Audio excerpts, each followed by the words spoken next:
दर्शकों का स्वागत है आज के हमारे 8वें लेसन में। आज के हमारे लेसन में हम सीखेंगे सही चुनाव या सही चॉइसेस करना। हम देखेंगे कि कितना जरूरी है कि हम हमारी जिंदगी में वो सही रास्ते चुने जो हमें अनंत जीवन की ओर लेके जाते हैं। तो आइए दर्शकों, आप हमारी इस बेहतरीन चर्चा का हिस्सा बनिए। किस तरीके से परमेश्वर ने हमारे सामने अच्छाई और बुराई दोनों को रखा और बोला अच्छे को चुनो। तो आइए हमारी चर्चा का हिस्सा बनिए और इसका लुत्फ उठाइए। तो हम शुरू करेंगे एक आयत से और मैं चाहूंगा तोलानी साहब आप हमारे लिए पढ़ें उत्पत्ति 2 बाब और उसकी 8वीं आयत 9वीं आयत। और यहोवा परमेश्वर ने पूर्व की और अदन में एक वाटिका लगाई। हाँ। और वहां आदम को जिसे उसने रचा था रख दिया। और यहोवा परमेश्वर ने भूमि से सब भांति के वृक्ष जो देखने में मनोहर और जिनके फल खाने में अच्छे हैं उगाए, और वाटिका के बीच में जीवन के वृक्ष को और भले या बुरे के ज्ञान के वृक्ष को भी लगाया। तो हम यहाँ पर देखते हैं परमेश्वर ने बढ़िया गार्डन बनाया। वो उसका घर था, गार्डन ऑफ ईडन या वो बगीचा अदन की वाटिका, वो उसका घर था। और सारे पेड़ों के साथ उसने 2 पेड़ और लगाए। एक तो जीवन का दरख्त था जिसका फल वो खा सकता था और उसको राइट था कि वो उसको तोड़े और खाए। लेकिन एक फल ऐसा था जो भले और बुरे का ज्ञान दे। उसके लिए परमेश्वर ने कहा इसको मत खाना, क्योंकि जिस दिन तू खाएगा उस दिन मर जाएगा। देखिए, एक तो यहां पर उसको चॉइस दे दी, ठीक है। अब मैं चाहूंगा कि हम इसके ऊपर थोड़ा सा गौर करें कि हमारे पास, आप इस दुनिया में आए, मैं इस दुनिया में आया, हम सब आए, क्या हमारे पास कोई चॉइस थी? नहीं। कि मैं कौन से घर में पैदा हूं, कौन से शहर में पैदा हूं या कौन से देश में पैदा हूं, क्या मेरे पास चॉइस थी? नहीं। लेकिन मैं पैदा हुआ। इसी तरह से मैं सोचता हूं आदम के पास भी कोई चॉइस नहीं थी। आदम को खुदा ने बनाया और बनाने के बाद उसको उस अच्छी खूबसूरत जगह में रखा, लेकिन उसके बाद उसको चॉइस दी उसने। फिर हम अपने जैसे डिस्कस करते आए हैं कि क्या जरूरी थी चॉइस देना? क्या कहते हैं आप, क्या जरूरी था कि वो चुने? सर हम जैसे उसने 2 बात बोली कि जीवन का दरख्त का फल तू खा सकता है, लेकिन बुरे भले का जो ज्ञान का दरख्त है वो तू नहीं खाना, क्योंकि जिस दिन तू वो खाएगा उस दिन क्या हो जाएगा? मर जाएगा। मर जाएगा का मतलब क्या हुआ? यहाँ पे मर जाने का मतलब शारीरिक मृत्यु नहीं था। तो क्या था? आत्मिक मृत्यु था। नहीं नहीं नहीं नहीं नहीं, नहीं। मर जाने का तो मतलब मर जाना था, मतलब तू शून्य हो जाएगा। तू जहां से आया है, रेत से आया, तू रेत बन जाएगा। आगे चल के साफ कह रहा है, अगर आप पढ़े, मतलब तुरंत नहीं मरेगा। तुरंत। देखिए, ये तो ट्रांसलेशन की बात है जी। अगर आप ओरिजिनली हिब्रू वर्ड में चले जाएं, भाषा में चले जाएं, तो वहां पर जो वर्ड आया उसका मतलब है तू मरते मरते मर जाएगा। अच्छा। You will start dying. In fact the moment he ate he died. अगर वैसे देखा जाए, वर्ड्स में देखा जाए, क्योंकि जैसे ही उसने उसको खाया उसकी मौत शुरू हो गई। तो परमेश्वर ने कोई झूठ नहीं बोला। अब सवाल ये उठता है कि उसने पावर ऑफ चॉइस क्यों दी? सर जैसे कि परमेश्वर प्यार है और वो हमसे प्यार करते हैं। हाँ। और प्यार में फ्रीडम होता है। अगर प्यार में स्वतंत्रता नहीं है, फ्रीडम ऑफ चॉइस नहीं है, वो प्यार नहीं है। आप सही कह रहे हो। मैं सोचता हूँ हम सब इनके साथ एग्री करेंगे इस बात पे कि जिस प्यार में फ्रीडम नहीं है वो प्यार प्यार नहीं है। प्रेम के अंदर फ्रीडम का होना जरूरी है। हम एक आयत और पढ़े। वो चाहता था कि वो उसे चूज करे out of choice, out of love और आउट ऑफ कंपल्शन नहीं, नेचुरली। और ये हर बाप की इच्छा होती है कि हमारे बच्चे अच्छाई को चुने, जीवन को चुने। अच्छाई चुने नहीं, मेरे को प्यार करें। जैसे मैं बहुत सी दफे अपनी ग्रैंड डॉटर से ये पूछता हूं किसको ज्यादा प्यार करते हैं, अपने पापा को या मेरे को? तो शी ऑलवेज दोनों को। वो कभी ये नहीं कहेगी पर मुझे मालूम है वो अपने पापा को ज्यादा प्यार करती है, ये मैं जानता हूं। लेकिन फिर भी मैं उससे ये पूछता रहता हूं कि किसको ज्यादा प्यार करती है।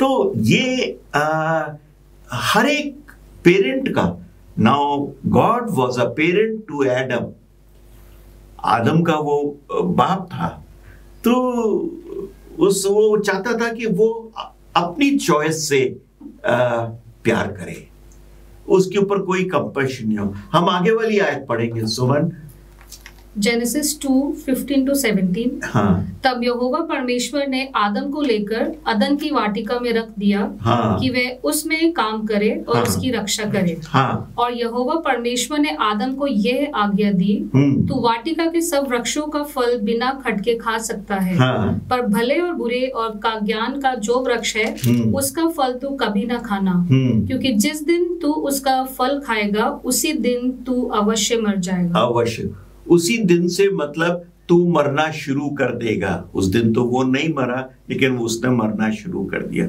और हम देखते हैं हम जिस दिन पैदा होते हैं उस दिन से ये सोचिए 20-22 साल 25 साल तक तो हम ग्रो करते हैं, उसके बाद फिर मरना शुरू कर देते हैं।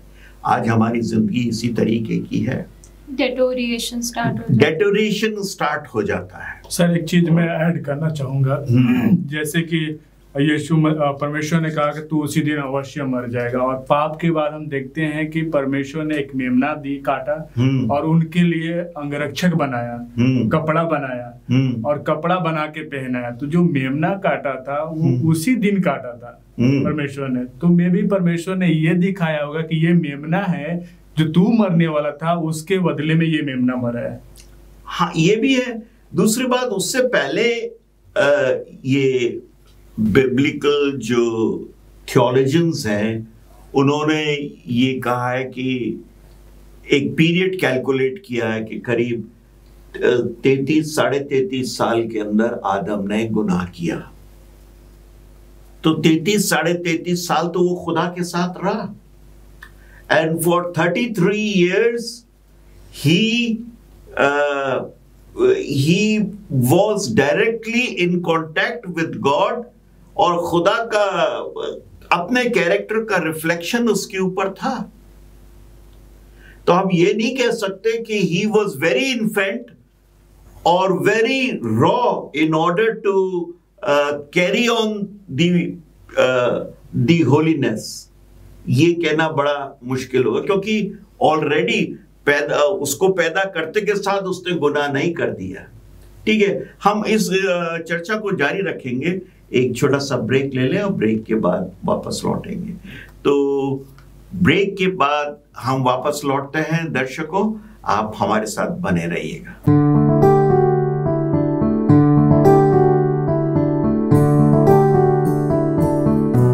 है आपका दर्शकों, आइए हमारी चर्चा का हिस्सा बनिए, हम इसको जारी रखते हैं।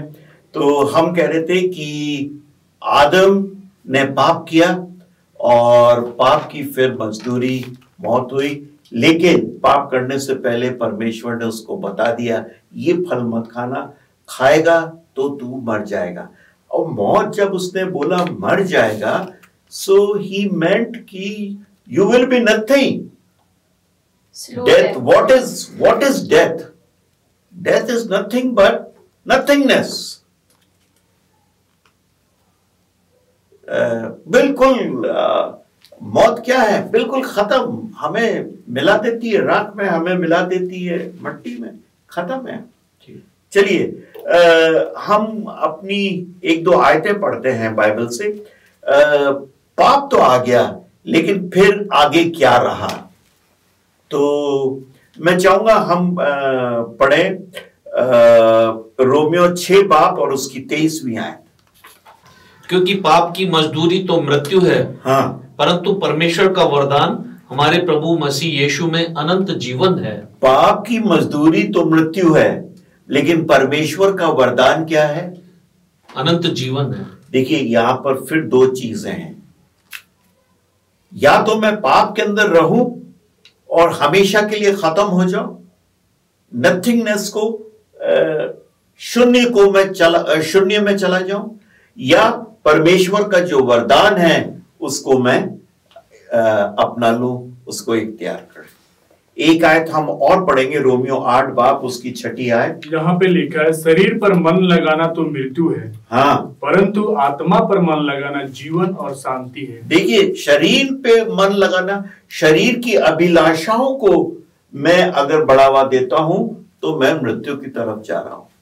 लेकिन मैं आत्मा, यहां पे आत्मा क्या? पवित्र आत्मा की बात। पवित्र आत्मा को मैं मन लगा रहा हूं तो मैं हमेशा का जीवन, अनंत काल का जीवन पा रहा हूं। फिर हमारे सामने दो चीज है, मतलब बाइबल पूरी तरीके से, अच्छे तरीके से हमारे सामने जिंदगी और मौत, जीवन और मृत्यु दोनों रख रही है। परमेश्वर ने दोनों चीजों को हमारे सामने रखा है और कहा है द चॉइस इज योर्स, तुम चुनो। फिर आप वही कहेंगे कि क्यों हमें चॉइस दी? यही उसका प्रेम है। आइए एक आयत और पढ़ते हैं, पहला यूहन्ना 5 बाब उसकी 12वीं आयत। जिसके पास पुत्र है उसके पास जीवन है, और जिसके पास परमेश्वर का पुत्र नहीं उसके पास जीवन भी नहीं। जिसके पास पुत्र है उसके पास जीवन है, जिसके पास परमेश्वर का पुत्र नहीं उसके पास जीवन भी नहीं। प्रभु यीशु मसीह की बात हो रही है। अगर हमारे पास प्रभु यीशु मसीह, क्यों कह रहे हैं, क्यों लिखा है ऐसा जिसके पास पुत्र है? क्या वजह है ऐसा लिखने की? क्योंकि जीवन यीशु मसीह है, मार्ग, सत्य और जीवन नहीं। मार्ग, सत्य और जीवन प्रभु यीशु मसीह है। क्योंकि उसकी वजह से हमें इटर्नल लाइफ, क्योंकि उसकी वजह से हमें हमेशा की जिंदगी मिली है। बिल्कुल सही है, क्योंकि उसने पापों का दंड उसने पे किया है। पाप की मजदूरी, अभी आपने पढ़ा, पाप की मजदूरी क्या है? मृत्यु है। तो वो उस मृत्यु को किसने, ये जब मृत्यु की बात हो रही है तो इस मृत्यु, ये वो मृत्यु है जहां आप बिल्कुल खत्म हो जाते हैं हमेशा के लिए, इटर्नल डेथ, उसकी बात हो रही है। तो पाप की मजदूरी इटर्नल डेथ है। वो इटर्नल डेथ किसने भोगी? यीशु मसीह ने हमारे जगह पे जो है वो अपने ऊपर ले लिया और उसने भोगी। आज मैं यीशु मसीह पे विश्वास करता हूं तो उसका जो अनंत जीवन है वो मेरा हो जाएगा। बड़ी सिंपल सा, इसमें कोई फिलॉसफी नहीं है, कोई थियोलॉजी इन्वॉल्व नहीं है, एक सिंपल फेथ है जो मैं सोचता हूं हम सबको अग्रसर करता है कि हम चुने और हमेशा की जिंदगी को चुने। सर एक क्वेश्चन, हाँ, कि हम भी अपनी रोजमर्रा की जिंदगी में मरते हैं, तो क्या ये वही है कि हम ये धीरे धीरे मरते हुए वो जो फाइनल डेथ होगी उसकी तरफ जा रहे हैं? देखिए, आप जब कह रहे हैं हम रोजमर्रा की जिंदगी में मरते हैं तो इससे क्या मतलब? इससे इनका मतलब है कि हम डेली पाप करते हैं। यही कहना मतलब पाप की, हमारे जो हार्ड लाइफ है, जो हमारी जो जिंदगी वो पापों से भरी हुई है। आप कहीं ना कहीं जाके उनसे मिलते हैं तो वो हमारी मृत्यु की तरफ ले जाते हैं। पाप तो एक तो वो पाप है जिसका मैं गुलाम हूं, जिसको मैं छोड़ नहीं सकता। अगर मैं उस पाप का गुलाम हूं, अब हमारा टॉपिक थोड़ा सा फर्क हो रहा है ये, लेकिन जल्दी से हम इससे खत्म करेंगे। अगर मैं उस पाप का जिसका मैं गुलाम हूं उसको छोड़ता नहीं हूं, तब मेरे लिए एक क्वेश्चन मार्क है।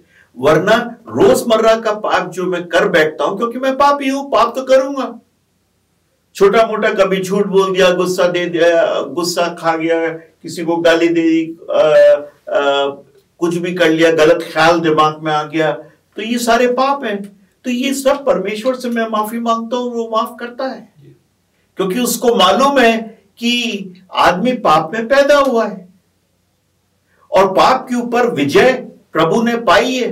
तो इसीलिए रोमन्स में पौलुस ये कहता है रोमियो की किताब में कि हम हुक्मों के मानने से नजात नहीं पाते हैं, लेकिन वो रास्तबाजी, वो धार्मिकता जो परमेश्वर की तरफ से हमें मिली है प्रभु यीशु मसीह में, उसकी वजह से हम जाते हैं।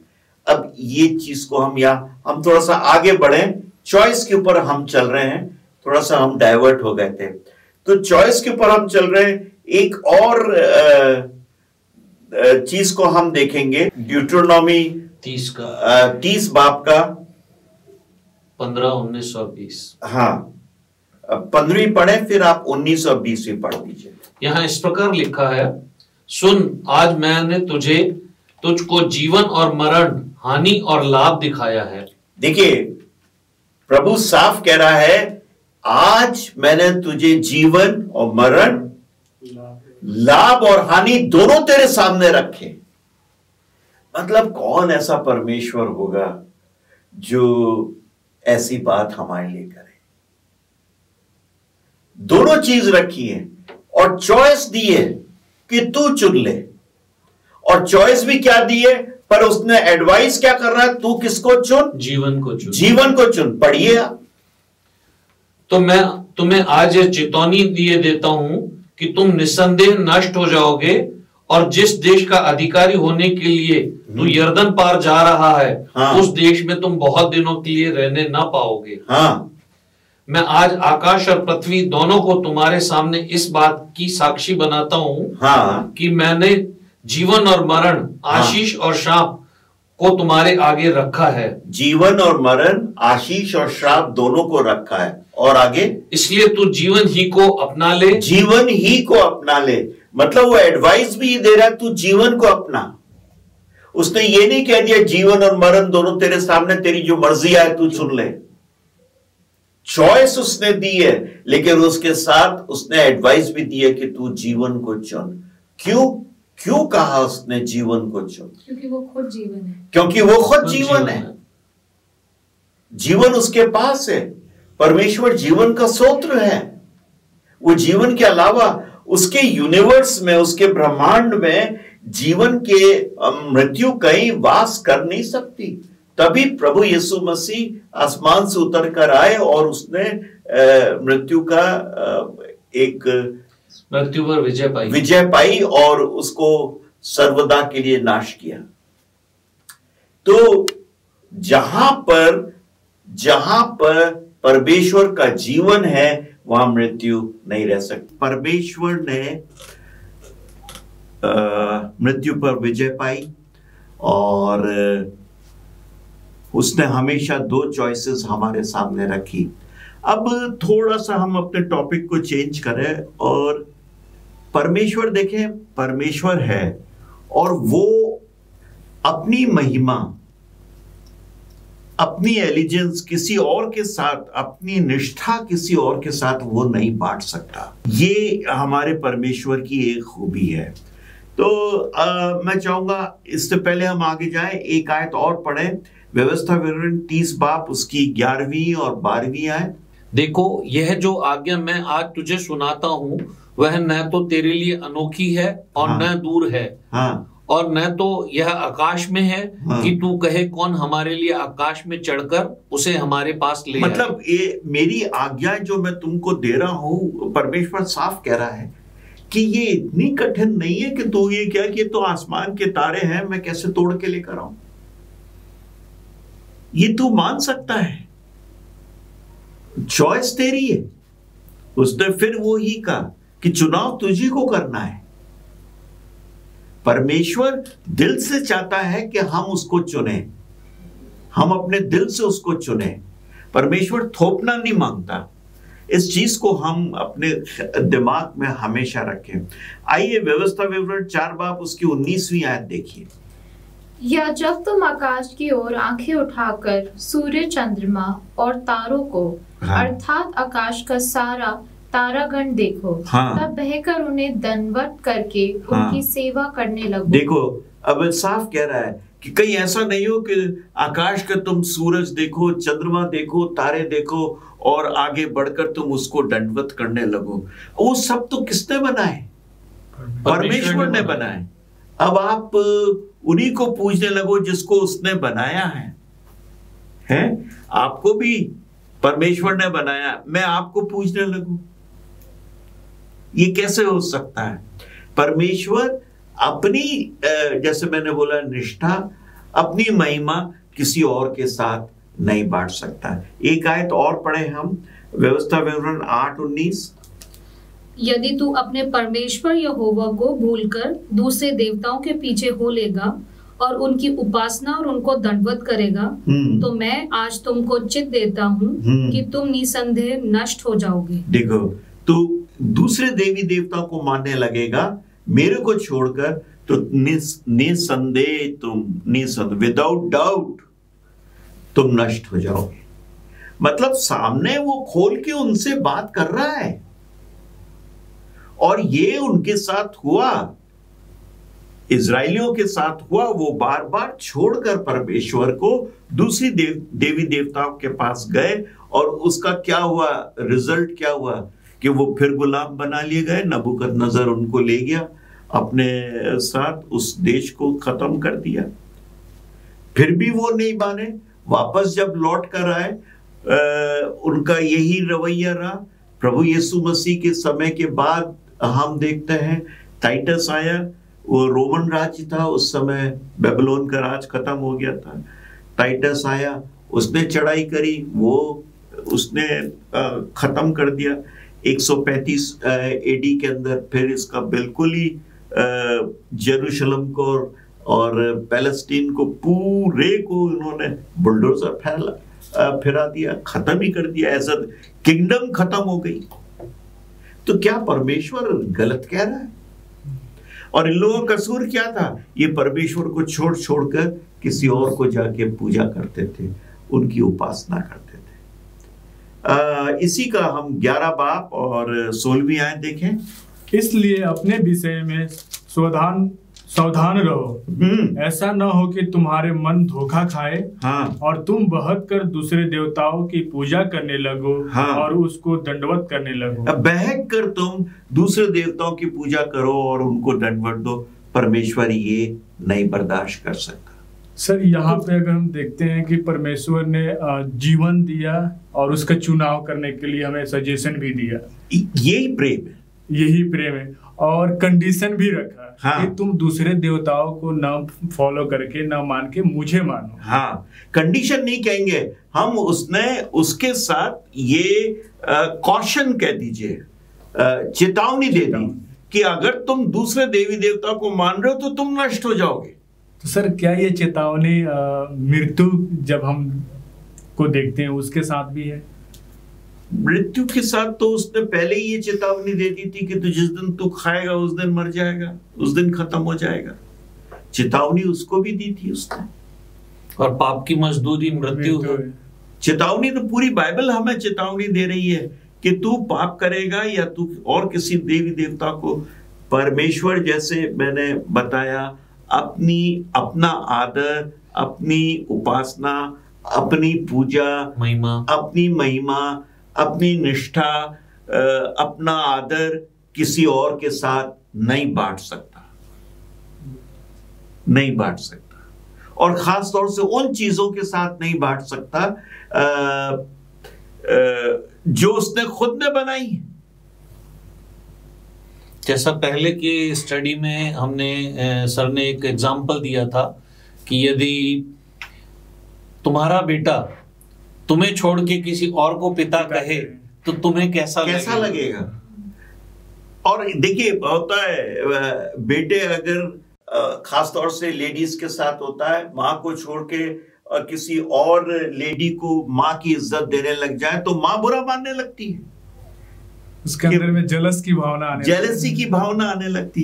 ये नहीं कर सकते हम चाहेंगे हमारे बच्चे हम ही को आदर दें, हम ही को सारा फोकस उनका हमारे ऊपर रहे और हम ही से प्रेम करें, और यही हमारा परमेश्वर हमसे चाहता है। तो क्या गलत चाहता है? तो एंड में हम इसको कंक्लूड करेंगे, और कंक्लूड इस तरीके से करेंगे कि परमेश्वर का प्रेम यही है कि उसने हमें पावर ऑफ चॉइस दी या हमें चुनाव की शक्ति दी। उसने हमें एक ट्यूबलाइट नहीं बना दिया, स्विच ऑन करो जल गई, स्विच ऑफ कर दो बुझ गई। एक रोबो उसने हमें नहीं बनाया, उसने अपनी सूरत पे बनाया। इसका मतलब जो इंटेलेक्चुअल खुदा खुद है, उसने वही इंटेलेक्चुअलिटी हमको दी, वही बुद्धिजीव हमको बनाया। जैसा बुद्धिजीव वो है वैसे ही बुद्धिजीव हमें बनाया, और उसके साथ साथ हमें उसने पावर ऑफ चॉइस दी, चुनाव दिया। तुम अपनी मर्जी से मुझसे प्रेम कर सकते हो। आदम चाहता था तो नहीं खाता, आदम चाहता तो अपनी वाइफ को रिफ्यूज कर देता, बोले नहीं परमेश्वर ने मना किया है। लेकिन आदम भी अपनी वाइफ से बहुत प्रेम करने लगा था। उसने कहा ये तो अब मरेगी, चलो मैं भी इसके साथ मरता हूं। उसने भी पाप कर लिया। तो हम यहां अपनी चर्चा को खत्म करेंगे और देखेंगे कि हम अपनी पावर ऑफ चॉइस को राइटली यूज करें, जो चुनाव है उसको सही तौर से इस्तेमाल कर सकें। तो दर्शकों, आज हमने देखा जिंदगी के चुनाव के बारे में, जो हमें सिर्फ परमेश्वर यीशु मसीह में मिलता है। तो आइए हम सही चुनाव करें। हम आपसे मिलेंगे हमारे नवे लेसन में।